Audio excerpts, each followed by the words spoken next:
The Laysan Honeycreeper became extinct in 1923 due to the near destruction of vegetation cover on the island right after the introduction of bunnies as a food supply for guano miners in the 1980s.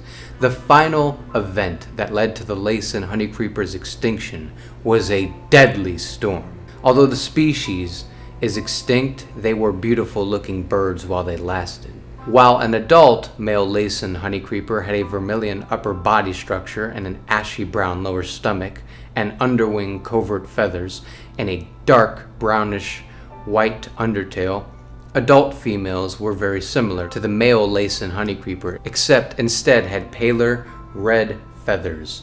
After molting, the feathers became brighter but proceeded to fade with prolonged sunlight exposure. Another species that went extinct by human intervention mixed with Mother Nature's wrath.